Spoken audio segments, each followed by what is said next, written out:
NaMo Narayan. The ancient Indian astrologer में आपका स्वागत है। फिर वही कुंडली देखने की कड़ी में आज हम श्वेता, राउरकेला उड़ीसा, श्वेता जी की कुंडली देखने जा रहे हैं।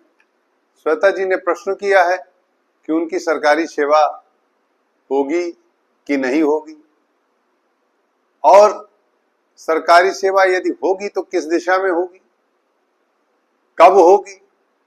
इस तरह से इन्होंने 3 प्रश्न किया। ठीक है श्वेता जी, हम आपके प्रश्नों का उत्तर देंगे। पहले हम जैसा कि सबकी कुंडली का ज्योतिषीय विश्लेषण करते हैं, वैसे ही आपकी भी कुंडली का हम ज्योतिषीय विश्लेषण करेंगे और यह बताएंगे कि आपकी सरकारी सेवा कब होगी या क्या स्थिति बनेगी, कब होगी, किस दिशा में होगी, सब कुछ बताएंगे। इसलिए आप हमारे इस चैनल पर अंत तक बने रहिएगा और ध्यान से इस चैनल को देखिएगा और हमारे इस चैनल को लाइक, शेयर, सब्सक्राइब करना ना भूलिएगा। आइए श्वेता जी, अब हम आपकी कुंडली का विश्लेषण करते हैं।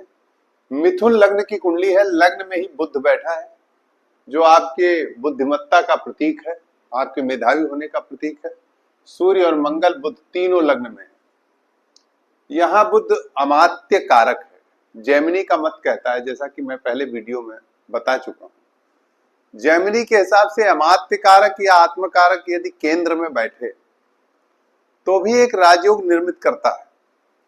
अब यह बुध लग्न में ही स्वग्रही बैठ करके अति उत्तम योग बना रहा है। अब यहाँ पर बुध स्वग्रही हो करके भद्रक नामक पंच महापुरुष योग भी बना रहा है। अब ये चतुर्थ का चंद्रमा, पंचम का उच्च का शनि और केतु, और एकादश भाव में शुक्र और राहु, अष्टम भाव में नीच का बृहस्पति। देखिए, इस नीच के बृहस्पति का नीच भंग इस मंगल से हो रहा है, अर्थात बृहस्पति का अष्टम भाव में नीच भंग हो रहा है। अब अगर देखा जाए तो दशमेश का अष्टम में होना, शनि का उच्च का होना, तुलसीदास जी ने कहा है कि तुला शनिश्चर हुई है चेरो। जिसका तुला का शनि होता है वो दुनिया को अपना दास बना लेता है। और बृहस्पति का अष्टम में होना, दशमेश होकर, देखिए बृहस्पति की धन भाव पे पूर्ण दृष्टि, यहां नीच भंग हो रहा है बृहस्पति, यह और उत्तम है। दशमेश जब भी अष्टम में आता है तो एक हमारे ऑब्जर्वेशन के हिसाब से एक ये बहुत अच्छा योग सरकारी और अर्ध सरकारी सेवा के लिए और उच्च पदों के लिए। हाँ, विलंब होता है। विलंब का कारण क्या है? विलंब का कारण है कि आपको दशा नहीं मिली, राहु की महादशा मिली, और राहु कहीं से भी कारक नहीं है। जब हम दशमांश चार्ट उठाते हैं, D10 चार्ट, तो राहु यहां नीच का हो जाता है। अब अगर हम D3 चार्ट उठाते हैं तो वहां भी राहु बृहस्पति के घर में बैठा है, कहीं से दृष्टि संबंध नहीं था, कारक नहीं है। इसलिए पूरी की पूरी राहु की महादशा आपकी बीत गई और कोई बढ़िया चयन आपका नहीं हुआ। राहु आपका कारकत्व तो नहीं रखता, लेकिन बृहस्पति आपका पूर्ण कारकत्व देगा। और बृहस्पति की महादशा में जैसे ही शनि की दशा आएगी, तुरंत आपको राजयोग दिलाएगा।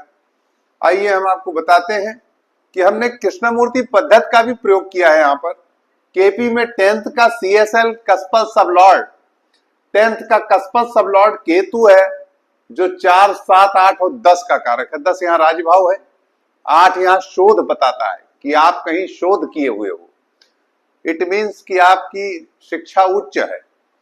4 उच्च शिक्षा देता है। अब यहां जब इसका नक्षत्र लार्ड है, ये भी 10 का कारक है, 7 का कारक है और धन भाव का कारक है। इसका जो कस्पल सब लॉर्ड का सब लॉर्ड है, वो भी 5 शिक्षा भाव का कारक है। इस प्रकार यह इंडिकेट कर रहा है कि आपको सरकारी या अर्ध सरकारी सेवा निश्चित रूप से मिलेगी। बृहस्पति में शनि के आने पर मिलेगी। जो आपका पहला प्रश्न था कि सरकारी नौकरी या कोई और, तो आपको बताएं श्वेता जी कि आपको सरकारी नौकरी ही मिलेगी।